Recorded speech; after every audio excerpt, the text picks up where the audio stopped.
Hey Larry, do you want to pray for Marty? You want to pray for Marty?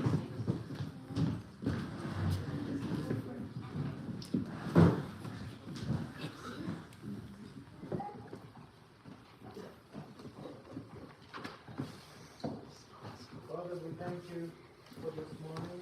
Thanks for all the people that are able to make it here. We pray for Marty that he may feel better, get healthier. We pray that you bless her. We pray and we thank you in Jesus' name. Amen. Amen. Okay, so for everyone online, we're going to do a mission report of what we did in Mexico as a family, and this isn't to take any credit for ourselves, but to glorify the Lord and what He allowed us to do. So,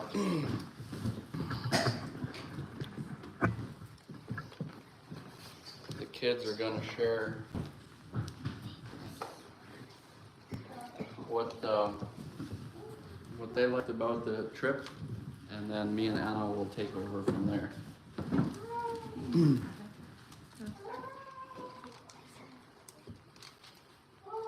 Going to Mexico was exciting, and I was really looking forward to it, but it was a really long trip, but I enjoyed it, especially when we were feeding the Indians. They were so joyful, but what got me was when it was like a long snake. There were hills zigzagging up the hills along the land.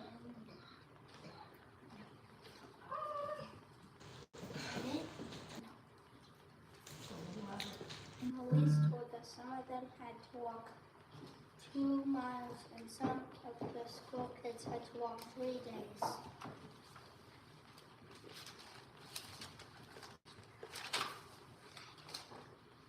And before they went home, they were getting awesome peanuts and bread and some mashed potatoes and some corn.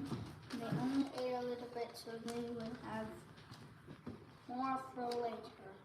That's all I have for today. Should I re-say it? Did you guys all get that? No. Last part. Okay, so he was excited about going to feed the natives in the mountains there, and how when they had left, how they were, it was like a train going up the mountains, like you watched them how they left, and it was just zigzag going everywhere in which direction as they were leaving, which was neat. But some of them had to go a few hours to get back home after we had been there that day, and they are let known in advance that we're coming, so they all gather there and wait for us there. So he was just saying how that had looked cool, how they had all left, and then how they had just ate a little bit of the food that we gave them and took the rest with them to save for later. He thought that was neat. And some of the kids, to come to school, they have to walk for 3 days, and then they would just stay on the floor in the school classroom for the night, for the week. So.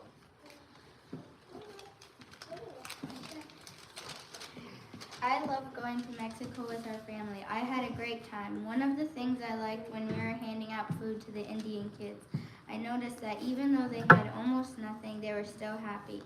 One little boy in particular, he was running around laughing and smiling. On the way back, we stopped to eat by a lake, and as we were getting out of the vehicle, some little kids were selling keychains. They were 30 pesos each, and Mom tried to teach them to say it. They laughed a lot. All in all, I had a really good trip.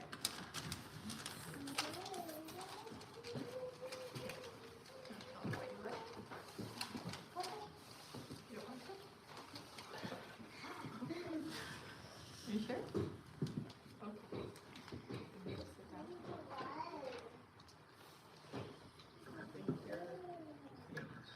Okay, so Abigail's not going to share her story. Maybe she can come play guys like quietly, right? Each person on their own. Okay. Okay.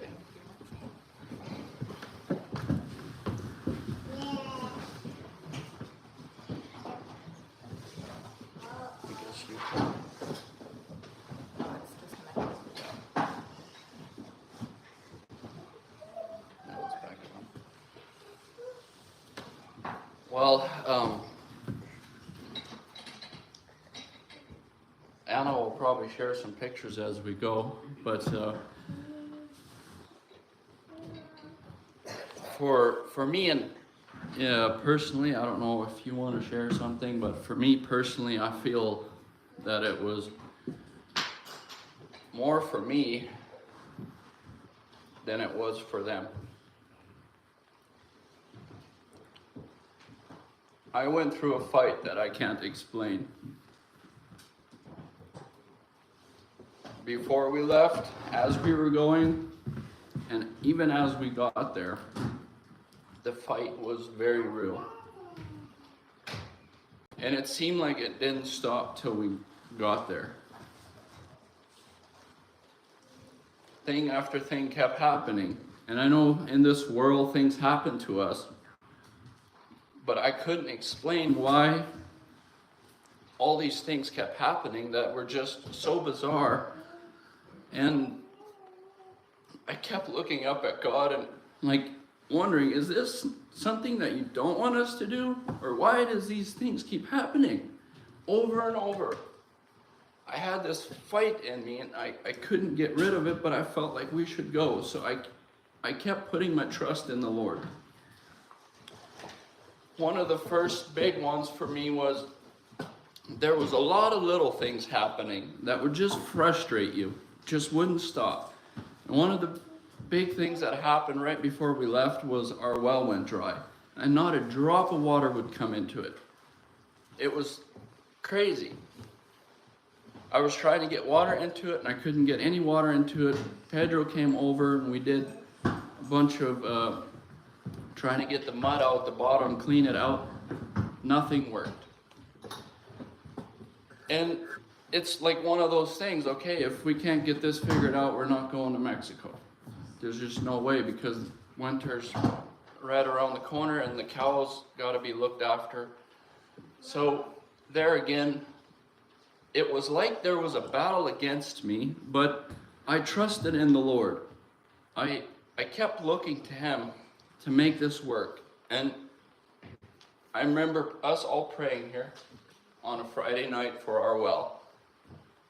And now, when I brought the cows home, I had pumped the well full of water for the girls so that they would have water for Lisa's baby shower for the toilets. I pumped it out of the dugout into the well.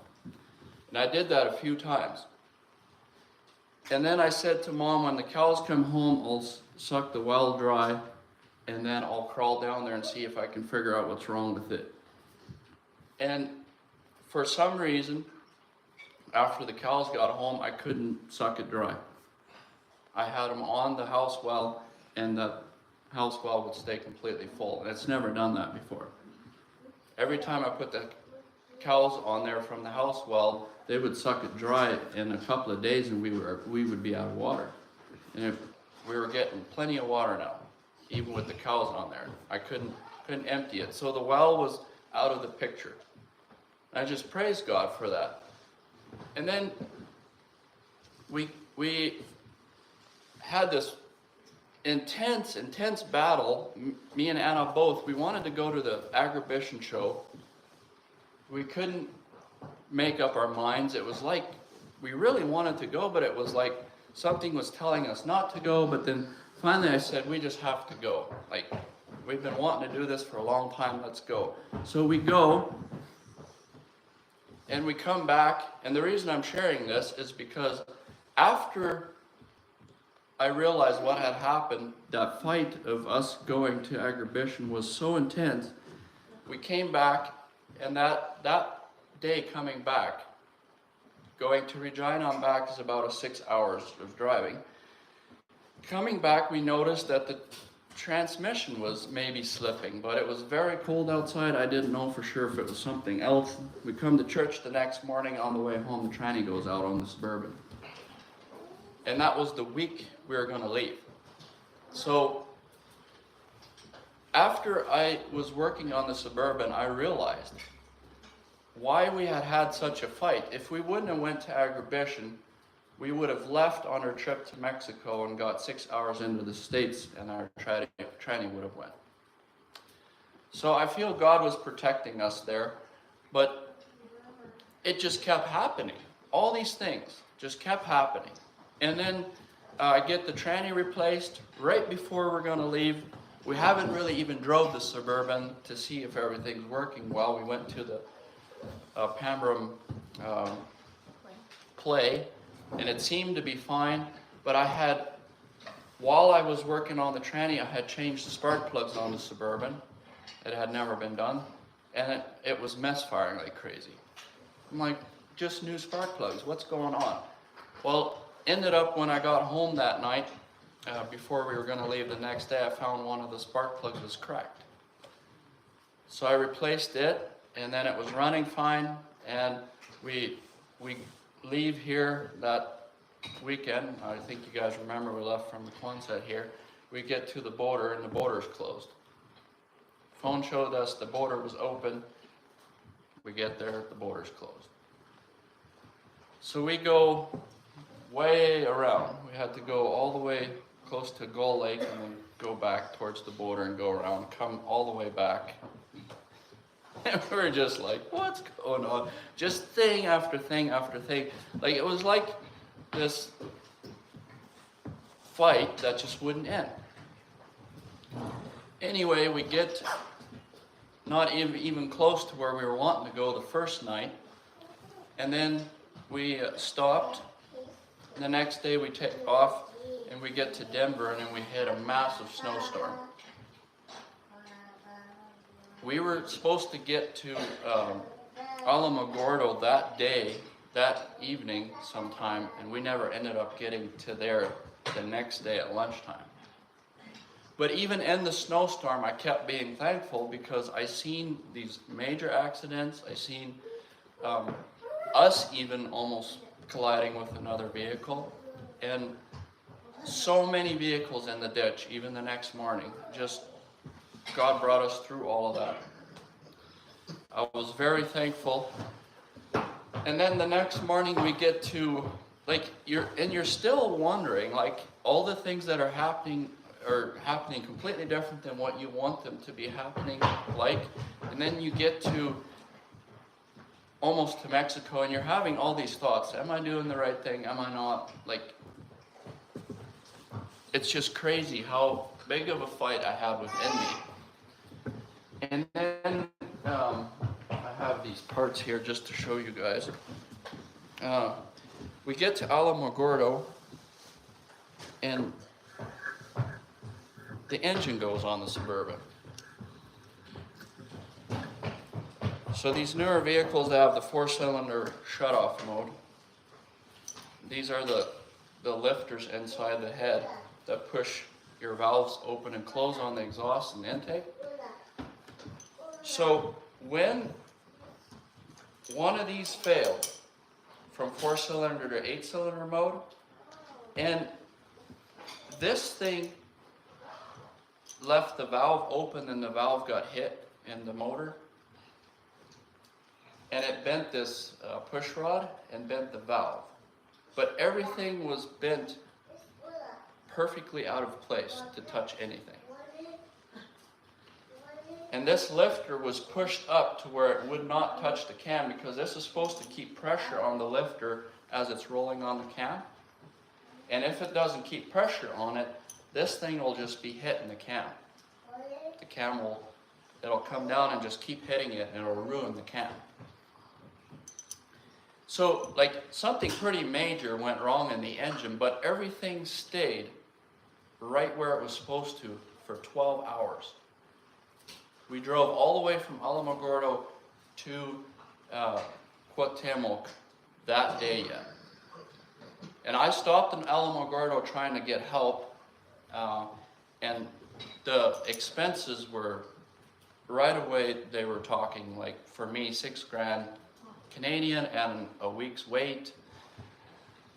So you know, you can only imagine what's going through my head. Like, I'm just losing it. But as I was working on the Suburban in front of AutoZone, like, it came to me again, just trust. And I did. I said, this is your problem, you know, in me. I trust in you. We took off. Anna was very scared to drive at night in Mexico because of the roads. We were going on some pretty dark back roads that you shouldn't be traveling on in Mexico after dark. And we never got to leave till 9 o'clock from the border. So we were driving past midnight to get to Cuauhtemoc with a vehicle that was just barely running. It was misfiring so bad that on some hills it would just barely make it up, and then you'd get speed again to keep going. And I know I kept saying, like, I did not want to stay in that border town. We wanted to get away from the border town, and then we got to Chihuahua, and then you're an hour from Cuauhtemoc. You could have stayed in Chihuahua, but we were only an hour from where we were going, so you might as well go to where you were going. But I know, I think it strengthened Anna's faith. She said she'd never prayed that much in her life. But I didn't realize everything that was going on in the engine. All I knew that it was running, and I kept going. So the next day, anyway, we get to where we're going, and my uncle offered us a vehicle right away, so we had a vehicle. And after he told me everything about the engine and how nothing was wrong with it, just the parts that got hit, it didn't damage anything else. Like, it could have been a whole overhaul, because just because this lifter wasn't touching the cam, you know, he didn't have to pull the cam or nothing. It was simply replaced the broken parts and it was fixed. And it could have ruined the whole engine, like, very easily. So some people might say, whatever. For me, it was very miraculous. I thought it was amazing because of the fight I had within me and me trusting the Lord. And we got it fixed because it's in Mexico, we pretty much got it fixed for $800, which is a very, very high dollar bill here. So again, you know, at the end of the day, as we were leaving Mexico, after seeing everything that I had fought to get there, it was like the peace of God was just all over me. And it strengthened me. That's why I said that this trip, I think, was more for me than it was for what we went to go do. But it strengthened my faith tremendously, because it isn't our fight, it's his fight. Let him deal with the enemy. You know, if he keeps coming at you, give him to the Lord. Trust in him. Because I know in Alamogordo, I was about to lose it. You know, after pulling the spark plug out, realizing it's got fire, I was hoping, because I had changed the spark plugs, another one failed. Because it was knocking for a bit, and it quit knocking, and all this wasn't making sense. But at the end of the day, we seen it quit knocking because God knocked it all into the right place so that it couldn't touch anything anymore. But yes, it seemed like once we were there, the battle quit. And the only thing that it could have been is the spiritual realm that we can't see, is how I would explain it. Because these things, yes, they do happen in life. There's always challenges that come, but this was different. This was just thing after thing after thing after thing. And then once we were there, it was just like we could breathe finally. Coming home, we're relaxed. Going there, it's just intense, intense, intense. Why? Because the evil side did not want us there. So,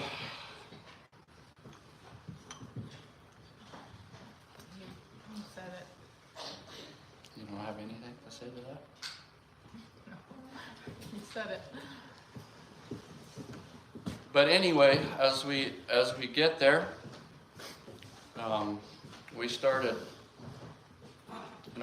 planning stuff with Luis, which is the guy we have helped through the Power of Jesus charity for 5 years now. His name is Luis Sanchez. I think you'll be able to show them a picture of us where we met up for the first time. Did I have that picture?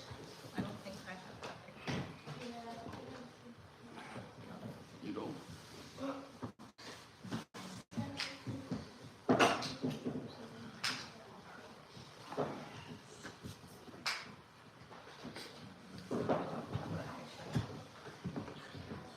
No, I don't have it.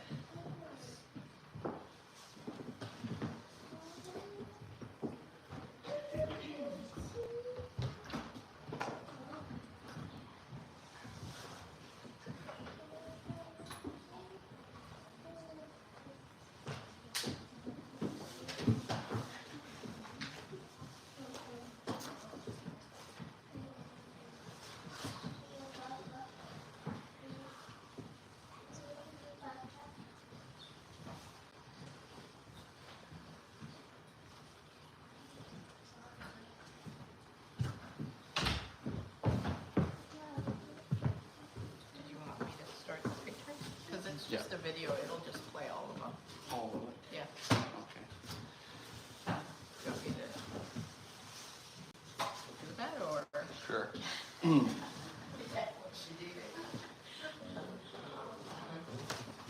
You'll just have to pause at times, I guess. This was the roads. This was going into where we were heading to. You want to pause it? So here, these are people already heading to where we were going on the road there. So some of them got a ride on the way over there. I guess I can do this. Our kids, there were so many animals. They don't look like they look here.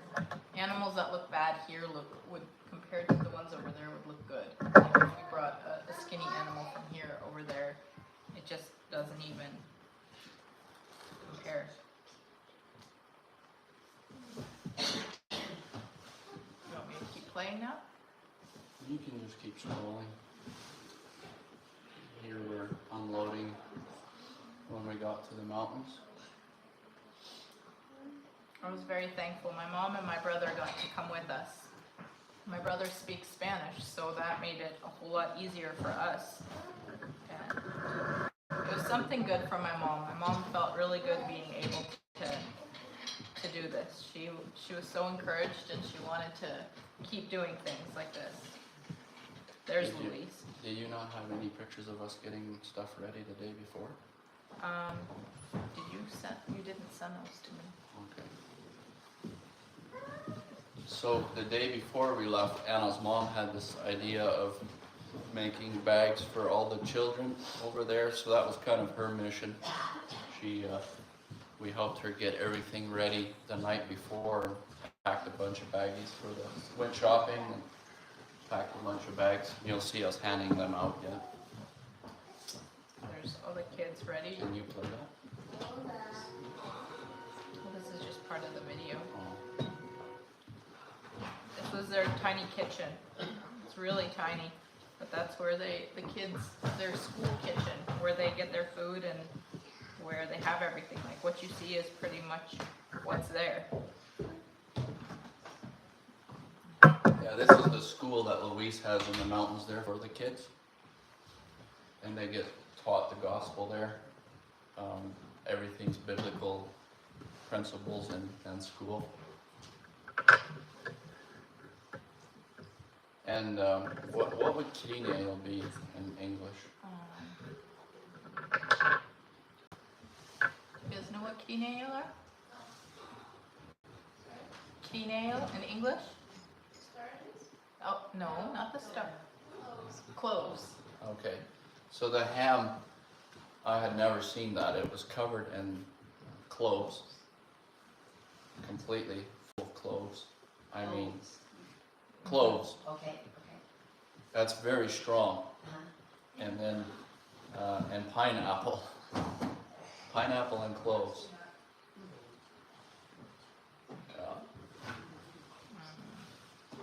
The kids too, they were so ready to just help. Play this one? Oh no. Now I'm drooling. How many children would be in that?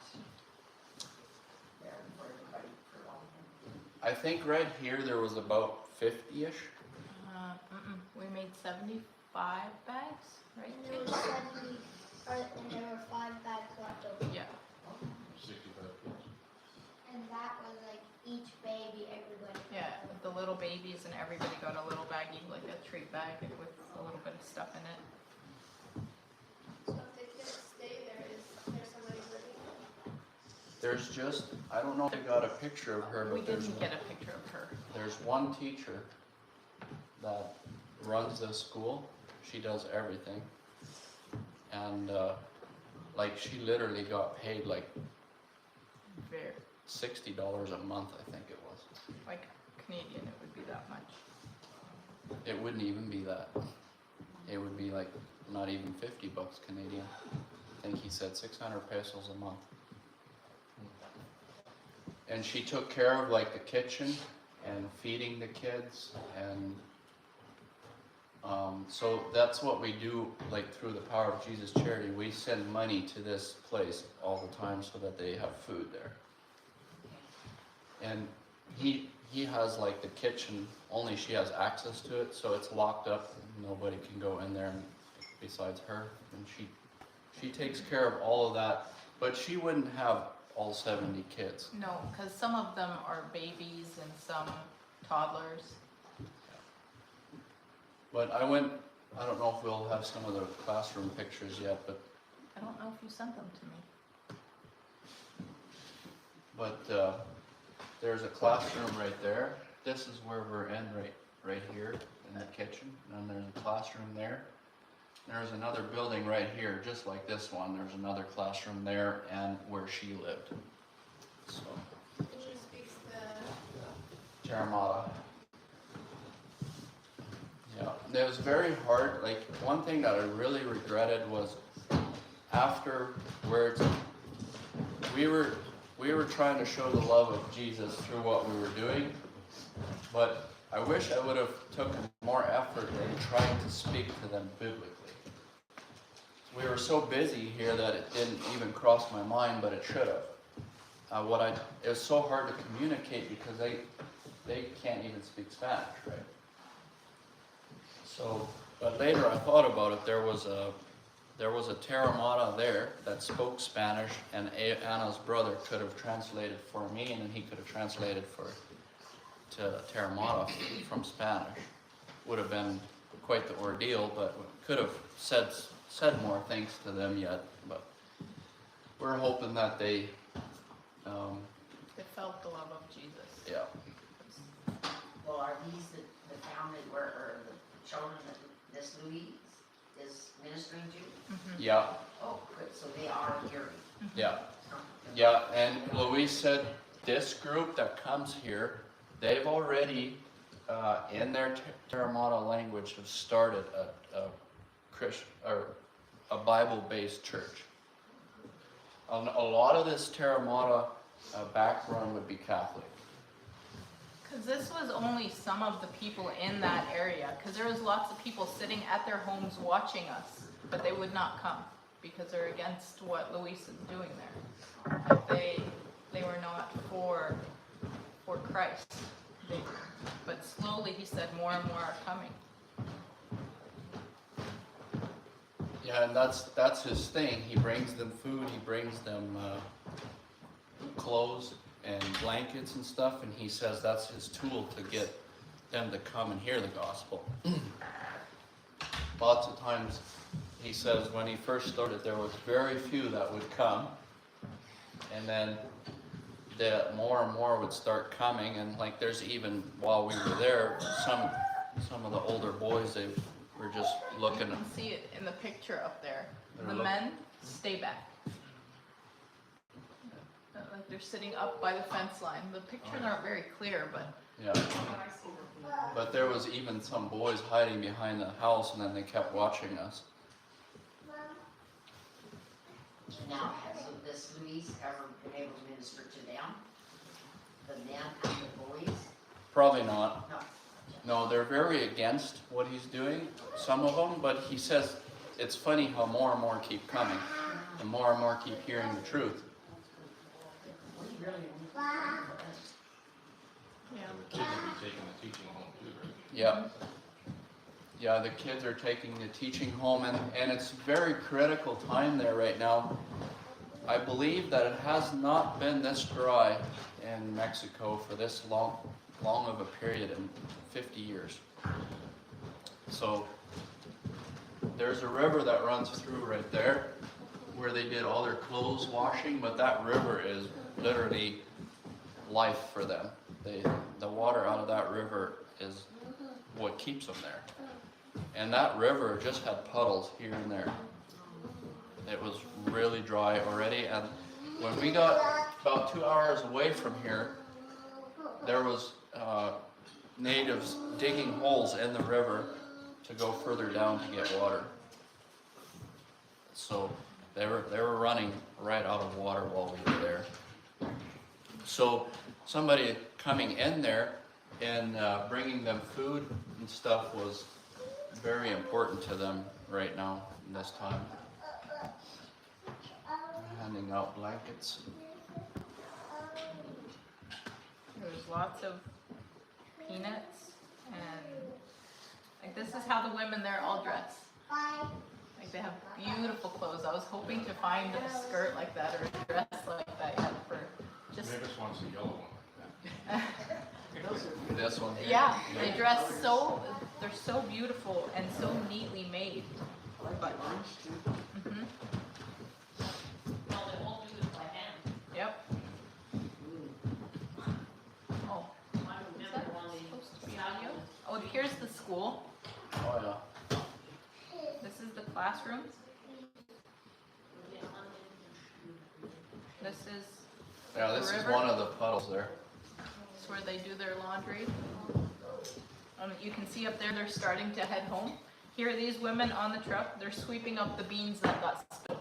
There was a little bit of beans that were spilled on the truck, and you know, for us it was maybe a handful, and you really don't think about it a whole lot. And they were sweeping them all together and picking them up too yet, because they wanted to take it all. Yeah. And yeah, up there, going up the mountain, they're all heading home. That's what Nathaniel, or all the kids were admiring that. This is, you can see how dry it is. Have they had any rain there yet? They had a little snow, I believe, but I don't think they've had any rain. One thing that really excited me is that I could see, like in Africa, there's no effort to do things like this, like have gardens and try to provide for yourself. Where here, I could see that they were really trying to provide for themselves. They had fenced all of these little plots out so that the cattle or donkeys and all that couldn't get into them. And they had to go and knock down a tree and make a post for each one of those posts there. And they had big old gardens fenced out like that. I thought that was very neat, and to see that they're actually trying, but just weather conditions was preventing them to be able to provide food for themselves. And another thing we learned is they don't want missionaries there. Like the people around this area, they don't want missionaries coming in there and feeding them and bringing the gospel, because the cartel is very active in this area. So they're using all the men to do their work. They pay them a cheap wage so that the men can feed their families, and then they come work for them. But if they're getting help other places, then they don't need to go work for the cartel. So they really don't like people coming in there because of that. And Creel was one of the We didn't get a picture of Cleo. We should have. one of the towns we went through. There was soldiers, and like in Mexico they would be federal, be like the FBI. They were everywhere, like trucks full of soldiers just protecting the people from cartel. As we went through that city, that was about an hour from here, right? Or two. An hour, maybe a little more. But this was our road the last little while. We did have good highway for the most part, Yeah. but the last 30 minutes probably, maybe more. I don't think it would even be 30 minutes. No. It was quite bumpy. And here, like the women sit and make things. You can't see it on this, but, oops. Where'd I go? There it is. She has a weave there, and she's making things with her weave. And this was a little further on the way back already. But it was a beautiful spot. It's where we stopped to eat lunch. This is Luis and his son. They both came. There was actually water here. This was a spot where lots of people were staying It's a at. tourist area. Yeah. And this was like, when we got here, it's like, oh, there's water in Mexico. Like, this was very unusual to see, but you hardly see it on this picture, but the water level's supposed to be up there. It's dried out very far already. Oh, got our pictures mixed up. There's just more of everybody handing out things. The women getting blankets. These blankets, they love these blankets. They don't like the other blankets. These are blankets that, like shredded stuff, like old material, they shred it up and then compress it to make these blankets. And that's what they want. They don't want the quilts and those things. That's what my aunt, they help out in another area there. She said the people there don't want them. They want that. And this is you. Oh, yeah. So, this was, Or did you want, were you done here? yeah, I think so. Okay. But I guess what we did there, we made it a day trip to get in and get out.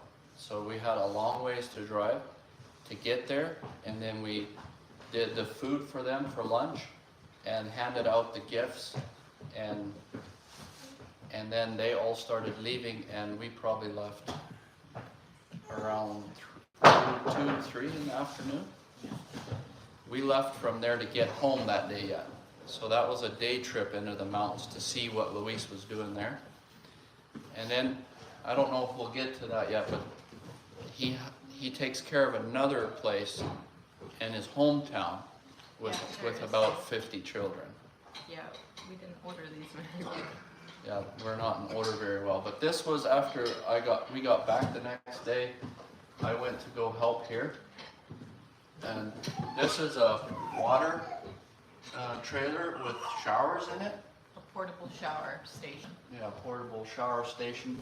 And along the railroad tracks here, there's just a ton of homeless people lined up. I know they had a lot of burritos that morning, like cooler full of burritos, and they ended up going and getting another cooler full to feed everyone.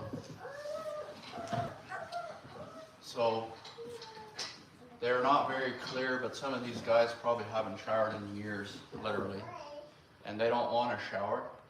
So what the guy I went to go meet there, his name is Ponteix, and they have a thing where they have new clothes, and they say, if you shower, we'll give you new clothes, new hat, new boots, everything.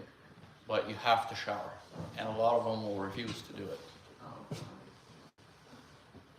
The smell and everything is just, it boggled my mind that a person could go that, get that low, where you don't even want to clean up. And I wish I would have gotten some pictures yet of them going into a shower and coming out. It was just like, you wouldn't even recognize the person. So this person here, I don't know if you've seen on my status, but I was asking for shoes for him while we were there. They found shoes for him, but when we went to go put them on, we found out that he had just pooped all the way down into he had Crocs on, and he needed shoes because the nights were getting pretty cold there. So Frank went to go take off his Crocs, and they were just right full of poop. And he was walking around like that. And you can't tell right here, if you look on our phones, you can see, but there's literally holes eaten into his skin. It's very sad to see. I couldn't believe some of the things I seen there. I wasn't expecting to see what I saw. But that really humbled me, especially him. He's got a heart. He told me, I said, you have a special heart. And he said, what? Following Jesus comes with everything. Like, he said, you have to get down. And like, I couldn't even stand there because the smell was so terrible. But they got him into the shower later, and Frank was telling me there's been times in the past, I think even with this person, where they can't even get the poop off of his legs. It's like it's been grown into his, it's almost, yeah, it's like he needs surgery to get it off. But yeah, these guys, they just live on the streets there.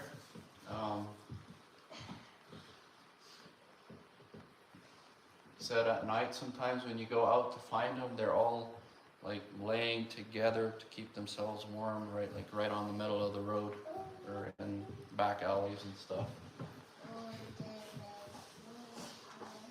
This woman. Yeah, she was a juggler at a stop sign. And she would make her money like that. She has a kid hanging off of her, and she was probably about 100 pounds. And she would be on that concrete all day, day in and day out. Every day we saw her there, juggling, trying to sell the balls. And that's how she made her living. Oh, now we're back to... And then I guess one thing I wanted to mention on when I was at this place, a government official had ordered a truck full of food, bags of food like that, and there was pretty much everything in the house, from toothpaste to baking and all sorts of stuff was in that bag. It was kind of neat. So a lot of them came to grab that. But also another thing that really broke my heart there was in the midst of this, all this guys together like that, girls together, as dirty as they all were, there was a girl there that I met. She was, I would say 20, 22. She was getting used by all the guys. And I don't know if I've ever looked into somebody's eyes and seen that much darkness. It was like a spear just went through my heart when I made eye contact with her. She was so broken. That day she went into the shower there, and they found out that she was expecting. So Frank and one of the other girls there that was helping lined up a rehab center for her so she could get away from all those guys. And they were just taking her out of there. But it just broke my heart to see see her in that state. I wish there was a few more pictures I I had. know, this is where it was at. But they're not there. So Oh, this is- she got help that day. But there's so much to do there that they can't keep up. Like there needs to be so many people helping there. It's crazy.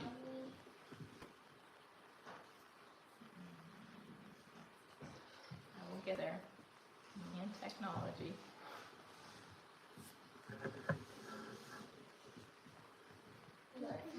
But it really shows a person. Like you can look at all these pictures as much as you want.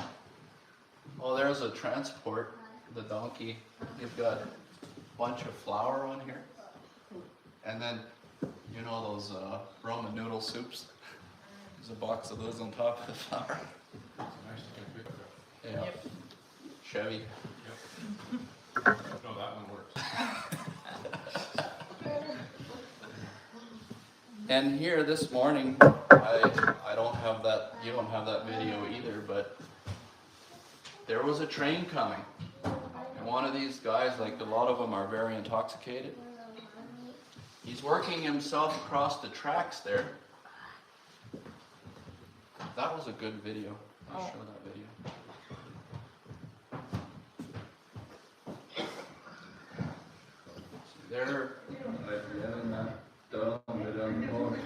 There they were cutting their hair.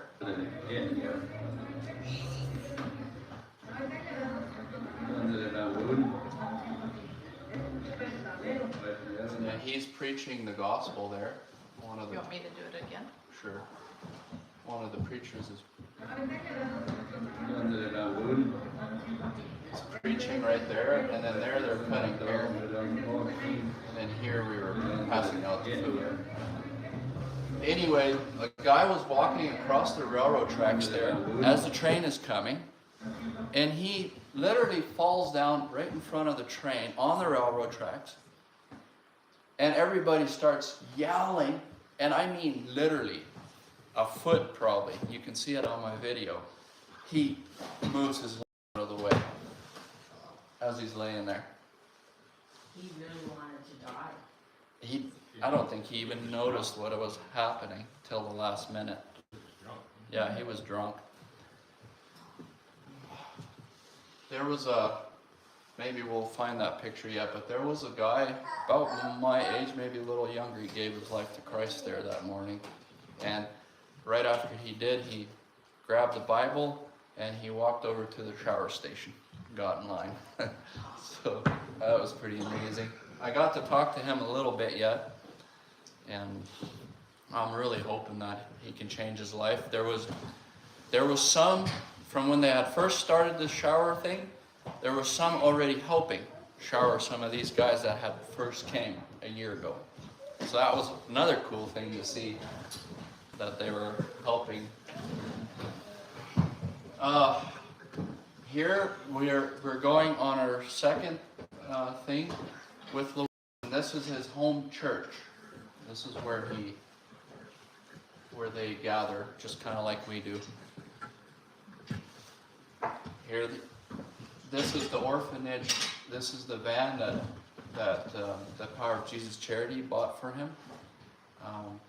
about a year ago. But this is what he uses to go to the orphanages to bring the children all to church on Sunday morning.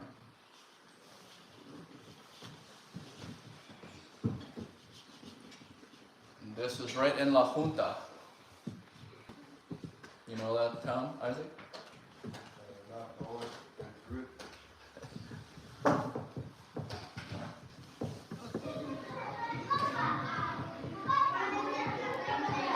This is their Sunday school classroom.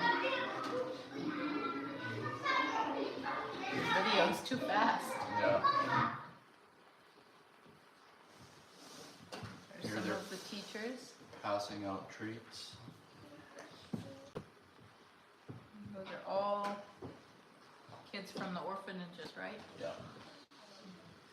Yeah, and some of these, like her right there, she's probably, I don't know, 12, 13, 14.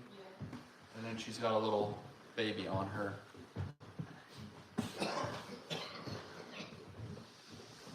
That's the bathroom. Right? Yeah, that was her.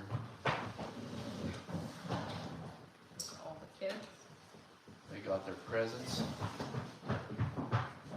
See, like lots of young girls taking care of, I'm assuming their siblings. Yep.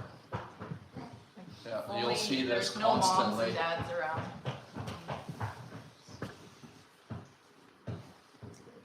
And them too, you get used to it while you're there, but once you leave, the smell you absorb, it's crazy. You don't think about it while you're there, but once you're gone. They even gave our kids some treats, and our kids got spoiled there. Were those the treats you guys took to them? No, these were treats that Luis had bought, that he was giving the kids, yeah. There's, What did you guys do? This is just for passing Okay. and stuff. we just had some goodies in there. We had a Christmas card for each of them, and my mom had some chips. Like, my mom did the treat bags, just full of some treats. I don't think you Chips. downloaded all of them onto your thing that I sent you. Must not have.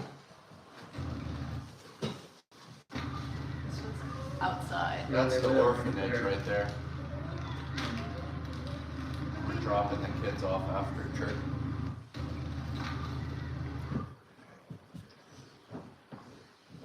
And this is my grandpa.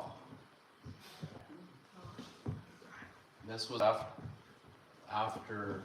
that, what all the pictures we just looked at where we were at the church.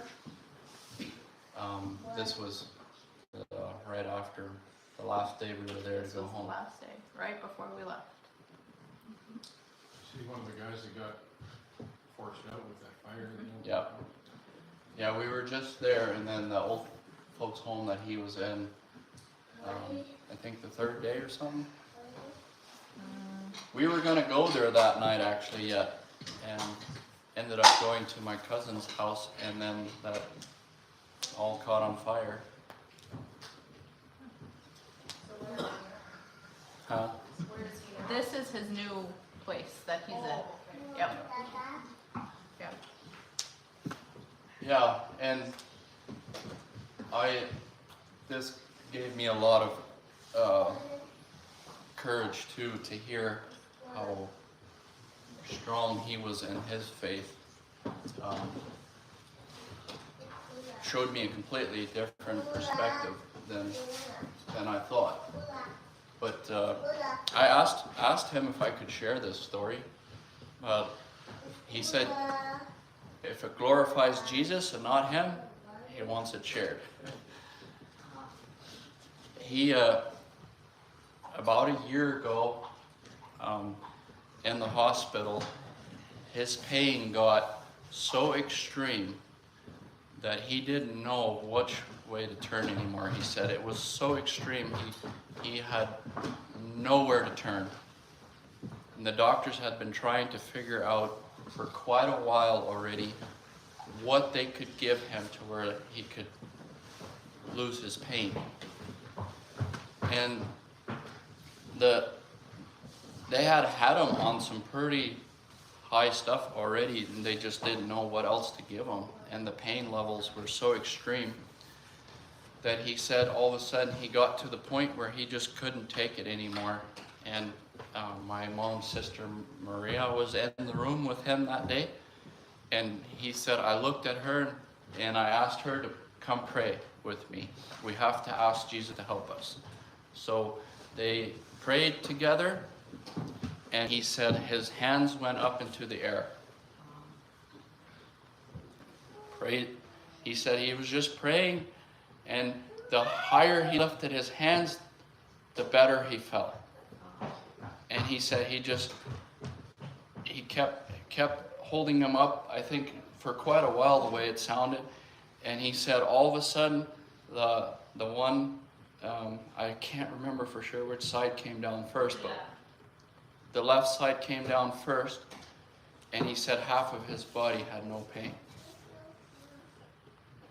And he said he held this one up for a while yet, and then all of a sudden, slowly, it had started coming down, and then he said the right side of his body had no pain. And he said he hasn't had pain from that day till today. He has had no pain. He says, yeah, there's been times where you have little things like his lips were hurting him because they were unchapped and stuff, but he said the pain that he had felt in his body, he hasn't felt from that day. Jesus took it all. And he said the miracle part wasn't what moved him. He said he had no idea how close you could be to Jesus. He had never known how close you could actually be to Jesus. And that day he had learned how close you can get to Jesus. And he said that was worth, the way he explained it to me, was worth way more than the miracle itself. So thought I'd just share that. That was every night we went to go see him, he would tell us that story again. Yeah, Yep. yeah. This is my mom's dad. And he really wants to go. He's really wanting to get out of here. But he says God still has him here for a reason, and this is probably one of them. And but he just lays there in that bed a day in and day out. He can't walk or nothing, so barely get his. Do they have wheelchairs? Yeah, yeah.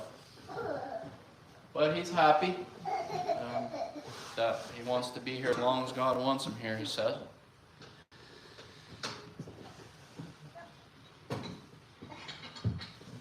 But one thing I've noticed, we must have made a mistake. There's a lot of pictures that are missing. Another one, like what we had handed out, we had all of that on picture, even us handing them out. Yeah, I showed those. The baggies? Yeah, here where everybody's handing out the baggies themselves, but like. But your mom is the one. What else are we missing? There's where she's at. All the kids. That's where we're handing out the baggies. Okay. I can just like play the whole thing once more and everybody, because I noticed I missed some.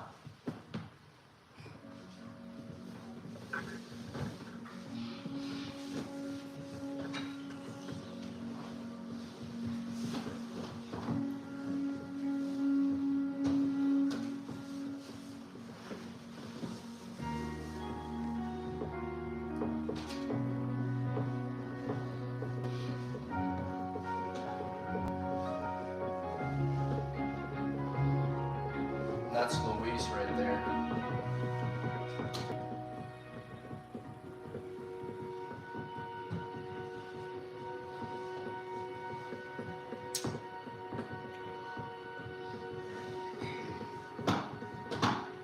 See, there's the pictures of my mom. Oh yeah. I thought.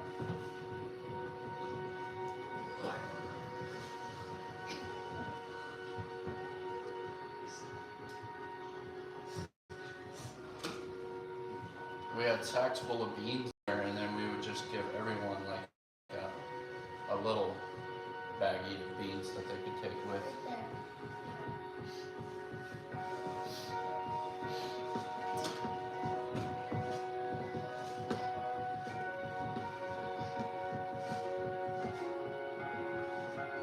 That's his son.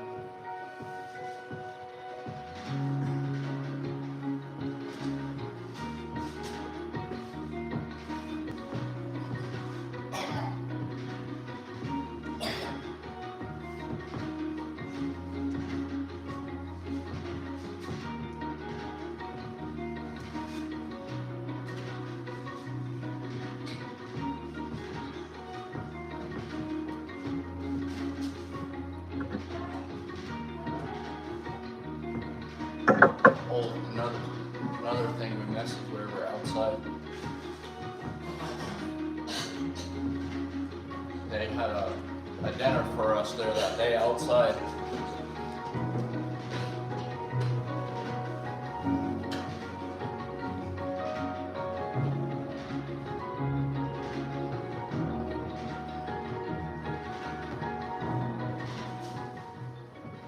Yeah, that's the last thing we did before we left right there, I think. We haven't seen Grandpa yet.